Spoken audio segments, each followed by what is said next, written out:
Hey guys, everything's back to normal now. The holidays are over. It's time to get back to work. So I'm going to start working on getting these pieces for this independent rear suspension cleaned up.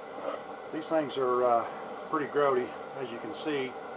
I've got the new universal joints and stuff which go in both sides of the axles, but I'm going to work on getting some of this schmegma, for lack of a better word, cleaned off of this stuff.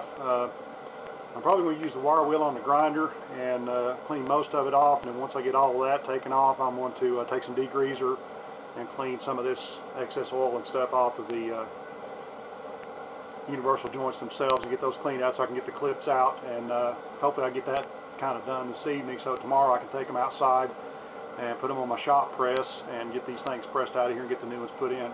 So I'm going to start cleaning all these things, bring you guys along for a few minutes. Sorry about the noise, this is going to suck, it's pretty loud, so just bear with me.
But as you can see, no longer than that took.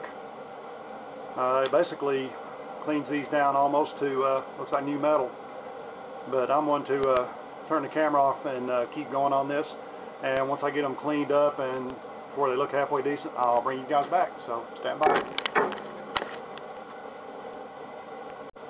Okay guys, I'm back. That took about 30 minutes to take each one of these and run it across the wire wheel. Got most of the heavy deposits off of it. These things actually have little C-clips. Actually, that's one I already removed, sorry.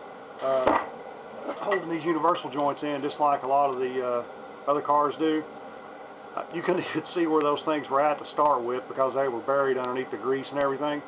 So now that I've got most of that cleaned off, I can disassemble them and pop those universal joints out. But again, that'll be tomorrow. Something else I got to noticing too, these things are identical. So in order to make sure that I put the right one back in the right side, I don't know if it makes a difference or not, but I kind of particular make sure that stuff goes back where it came off. So I marked each one of them inside of here where I won't be cleaning again. D for once for the drivers and P for passengers. That way I know what I've got and to put it back the right way. That's probably as far as I'm going to get on those tonight. I think, according to the Jaguar literature, this is called the carrier. This is what the hub actually sits in. The drive shaft itself actually extends through this, and then the end that the wheel goes on, the actual hub I guess you'd call it, is splined onto this, and everything's bolted together. These are made out of aluminum, so I have to be real careful how I clean them. I'm probably just going to have to use a wire brush, a hand brush, putty knife, and so on to clean them. I've got new bearings and seals and everything which go in here. I'm not going to pull the old ones out just yet until I get everything clean. That way I won't damage anything. The back of this has actually got a grease seal which sets against the back of the spline shaft on the axle. Luckily I got all that stuff from, like I said in the earlier video, CWI. I think that stood for Concourse West Incorporated. I got on the internet to try and find out where they were in Washington State. Their website's even shut down, so I'm not even sure they're still in business anymore. There's a place called Castle Rock, Washington is where they were located at before. But now you you do a web search on it, this brings up all these weird pages that show some of the products, but it doesn't really show their website anymore, so I'm not sure if they're still in business or not. Luckily I got all this stuff then, because it may be kind of hard to source a lot of these things now. So I'm going to continue cleaning on some of this stuff, scraping, getting most of this crud off of here, just like a lot of you guys are doing on some of your projects. Been watching a lot of videos and stuff the last couple of days before I got a chance to come back to the garage. Saw where Darren got that pan for that bug all cleaned up and doing the underneath of it, getting it ready for the bed liner. That's cool. I went over to that new channel he was telling us about, Turbo Cobra. I think Gary's that guy's name. I saw where he went by and saw Pete, since he's in Texas also. That was cool that he got to go by and visit with him for a little while. If any of you guys haven't been by there yet, make sure you go over there and look at that Mustang he's building. Turbo Cobra is the channel name. I think that's a Toyota motor he's putting in that thing, or something like that. It's a 2Z3 or something like that. I would have never dawned on me to put something like that in there, but it looks like it's going to be an awesome deal because it's got 2 turbos on it. I just wonder what kind of horsepower that thing makes to flywheel. It's going to be awesome.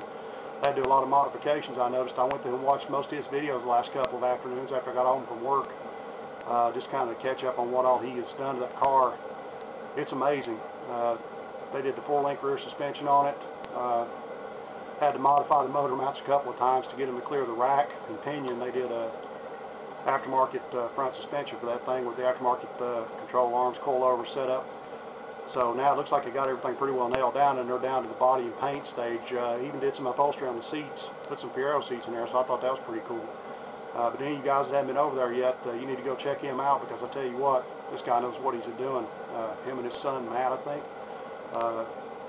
Looks like they're really doing a heck of a job on that car. I wish mine was that close to being done. I'm jealous. Tommy Shoe, good luck on the no smoking, man. I quit almost 7 years ago. I guess it'll be 7 years January 1st. You can do it. If I could do it, anybody could. I was smoking 2 packs a day like a freight train, and I come to the realization like you did, it was killing me. You can do it. You can quit. You may take your time or two. Don't give up. You can do it. Don't let anybody tell you otherwise. You can do it. All the rest of you guys, I see where you're finally making some headway on your projects, and that's good to see. And I hope everybody had a Merry Christmas and Happy New Year. I plan on being in the garage a lot more this year than I was last year. Matter of fact, if there's any way I can swing it, I'm going to try to be up here in the garage on New Year's Eve.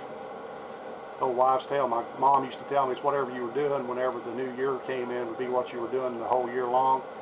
A lot of people are sleeping midnight. I don't plan to spend the next year sleeping. I'm like the rest of you guys. I want to get this car done.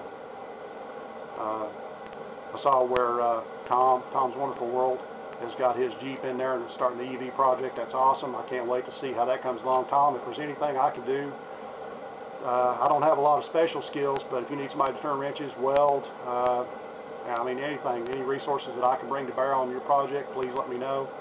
And I'll be more than happy to help, even like Darren says, if it's just to come up and help you wrench for a weekend or build something or whatever, I'm more than willing to be able to come up there and help you. I'm all for it. I was trying to think what else is going on. Rob, Razdi from Meta, looks like he's about got his car back down on the ground, and he's fixing to go into final stages of paint, upholstery, and all that stuff. I got to get my butt in gear, guys. You all are so far ahead of me. It's incredible, and I am really getting the bug now. I want to get this thing done. I'd like to drive it before I'm 65 years old. I'll be 48 pretty soon. And I want to get this thing fixed while I'm still able, so I can actually enjoy driving it for a few years before they put me in the nursing home. So with that, I'm going to get off here and quit running my mouth and get some more of these parts and stuff cleaned up, and I'll bring you guys back later. I'll talk to you later.